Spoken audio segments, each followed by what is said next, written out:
मौजूद हैं। स्टेज की बात की जाए तो स्टेज काफ़ी सशक्त है और जिस तरह से कई बड़े नेता बीजेपी एनडीए के एक मंच पर हैं, वो उस ताकत की गवाही दे रहा है।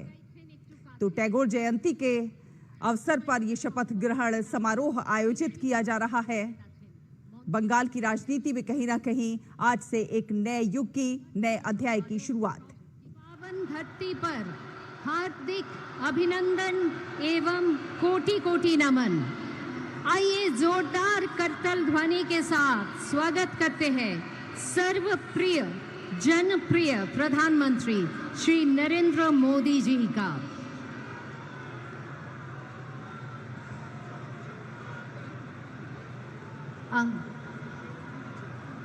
आज गुरुदेव रविंद्रनाथ टैगोर का पुण्य जन्मदिन। इस अवसर पर माननीय प्रधानमंत्री जी पुष्पांजलि कर रहे हैं एवं সেই সঙ্গে আছেন সিএম ডেজিগনেট শ্রী শুভেন্দু অধিকারী। আজকে মঞ্চে উপস্থিত আছেন মাননীয় রাজ্যপাল শ্রী আর এন রবি। এদের সকলের উপস্থিতিতেই পুষ্পার্ঘ্য প্রদান করা হলো।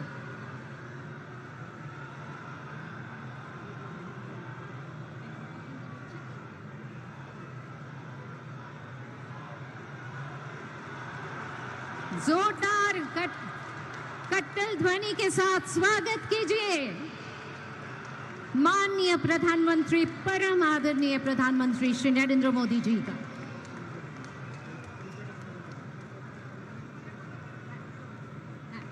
माननीय राज्यपाल उपस्थित आছেন श्री आर एन रवि, उपस्थित आছেন माननीय सीएम डेजिग्नेट श्री शुभेंदु अधिकारी। আমাদের মধ্যে উপস্থিত আছেন শ্রী শ্রমিক ভট্টাচার্য মহাশয়। আমি তাকে অনুরোধ জানাবো আজকে শ্রী মাখনলাল সরকার সম্পর্কে তিনি আমাদের বলবেন।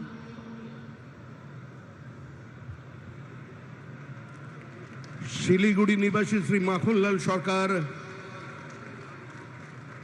সবরই প্রতীক্ষার মতো দীর্ঘ প্রতীক্ষা। ভারত কেশরী ডক্টর শ্যামাপ্রসাদ মুখার্জি, যিনি ভারতের সংবিধান এবং ভারতবর্ষের অখণ্ডতার জন্য এই বাংলায় জন্মগ্রহণ করে নিজের প্রাণ দিয়েছিলেন, যাকে কাশ্মীরের জেলে রহস্যজনকভাবে কার্যত খুন করা হয়েছিল, এবং তার সেই যাত্রার যিনি সহযোগী ছিলেন, সেই মাখনলাল সরকার ৯৭ বছর বয়স হয়েছে তার, তিনিও আজকের দিনে আমাদের এখানে এসে উপস্থিত হয়েছেন। শ্রী মাখনলাল সরকার তারপরে দিল্লিতে একটি দেশাত্মবোধক গান গাওয়ার জন্য দিল্লি পুলিশ তাকে গ্রেপ্তার করে। কংগ্রেসের সরকার নিয়ে যাওয়া হয় বিচারালয়ে।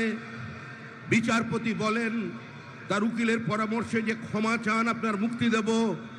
কিন্তু মাখনলাল সরকার বলেছিলেন আমি কোনো অপরাধ করিনি, সুতরাং আমি একটা গান গেয়েছি। বিচারপতি বলেন তাহলে আপনি গানটা গেয়ে শোনান।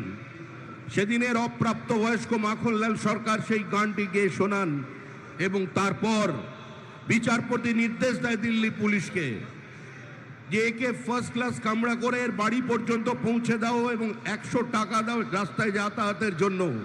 আজকে সেই মাখনলাল সরকার আমাদের মধ্যে আছেন, প্রধানমন্ত্রী তাকে সম্বোধন করবেন।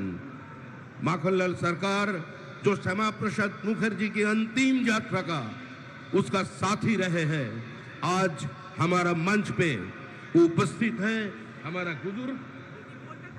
हमारा बुजुर्ग जो जीवन में किसी का सामने सर नहीं झुकाया और ऐसे हजारों। আমাদের ভিডিও ভালো লাগলে লাইক আর শেয়ার করুন, কমেন্ট সেকশনে গিয়ে জানান আপনাদের মতামত। আরো ভিডিও পেতে আমাদের চ্যানেল এখনই সাবস্ক্রাইব করুন এবং প্রতি মুহূর্তের খবরের আপডেট পেতে প্রেস করুন বেল আইকন।